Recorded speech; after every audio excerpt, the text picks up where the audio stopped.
Feminism, by definition, is the belief that men and women should have equal rights and opportunities. It is the theory of the political, economic, and social equality of the sexes.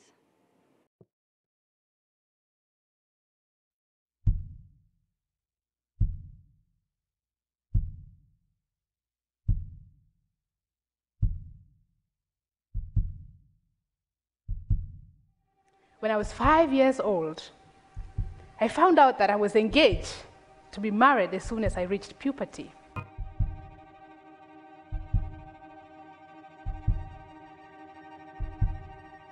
At the age of 5, while she should be going to school, she stays at home and her brothers are admitted in a school. You see, I was 6 when Taliban took over Afghanistan and made it illegal for girls to go to school.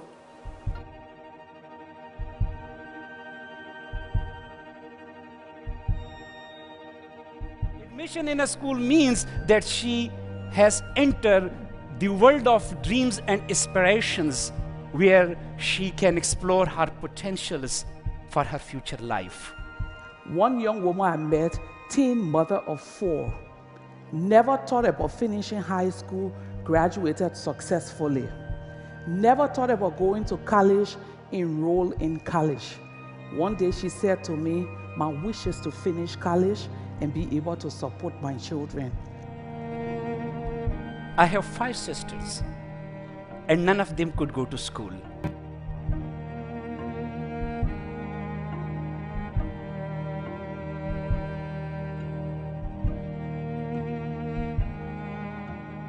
Until the age of 12, somehow she has a good life.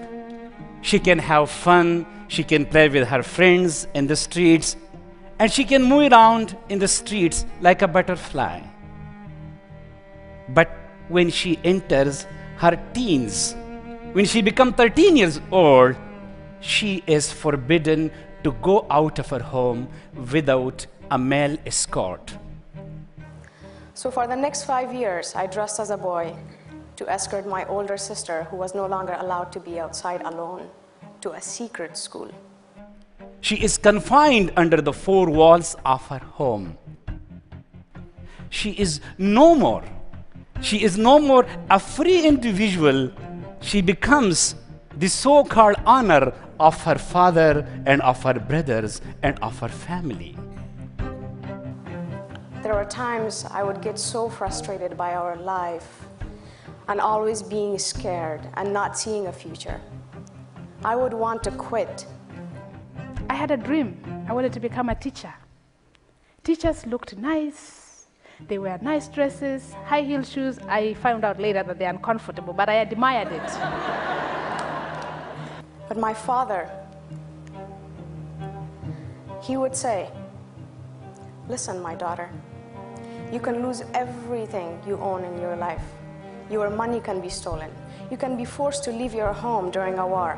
But the one thing that will always remain with you is what is here. But when I was in 8th grade, it was a determining factor.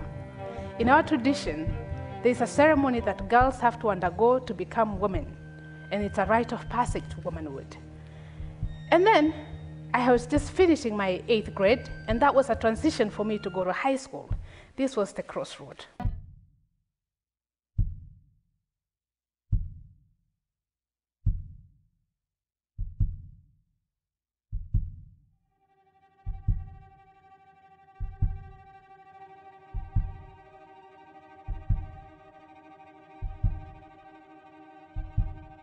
The village will give you lodgings, and they gave me lodging with a single mother and her daughter.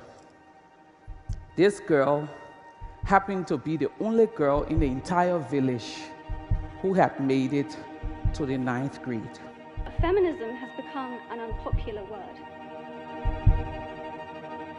Women are choosing not to identify as feminist.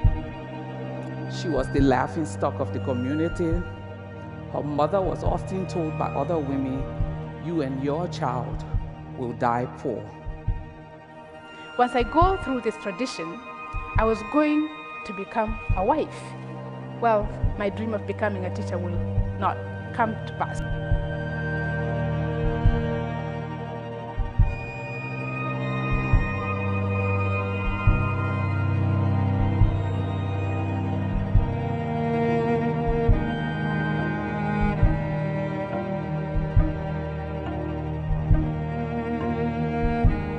So I had to come up with a plan to figure these things out.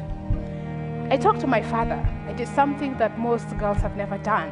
I told my father, I will only go through this ceremony if you let me go back to school.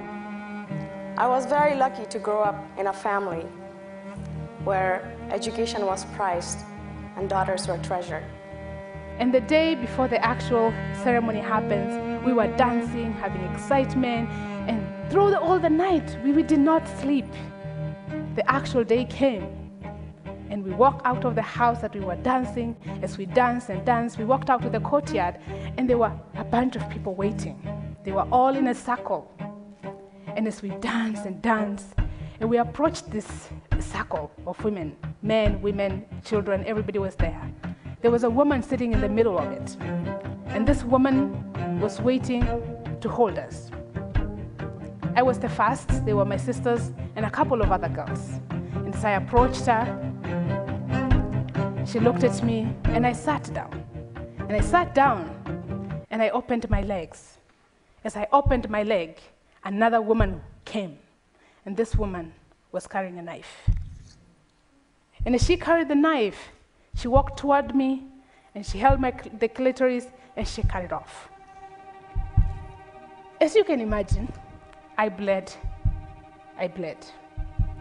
After bleeding for a while, I fainted thereafter. It's something that so many girls, I'm lucky I never died, but many died.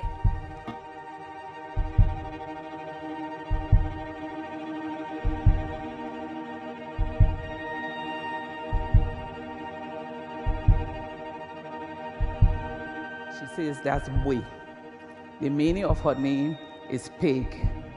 Her mother died while giving birth to her, and no one had any idea who her father was. For 2 weeks, she became my companion, slept with me. I bought her used clothes and bought her first doll. The night before I left, she came to the room and said, "Leymah, don't leave me here. I wish to go with you. I wish to go to school."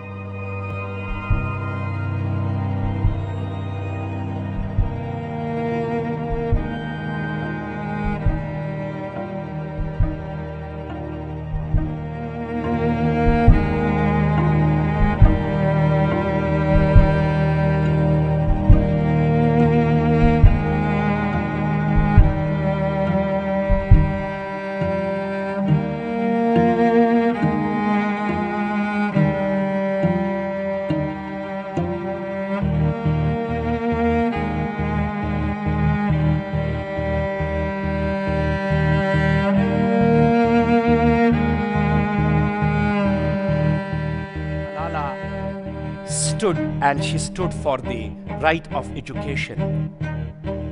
When these girls sit, you unlock intelligence, you unlock passion, you unlock commitment, you unlock focus, you unlock great leaders. Today, we've worked with over 300, and some of those girls who walked in the room, very shy, have taken bold steps as young mothers to go out there and advocate for the rights of other young women. And that was the reason that Taliban could not tolerate her campaign.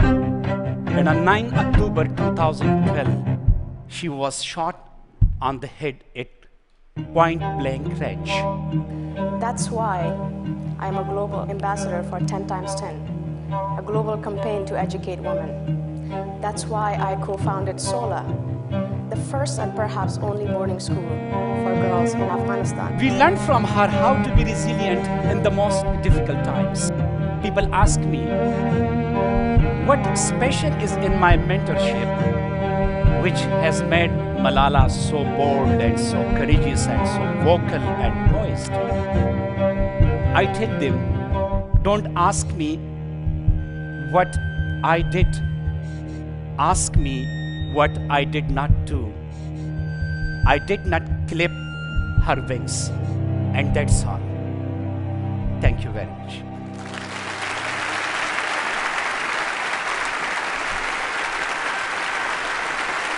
Thank you very much. Thank you.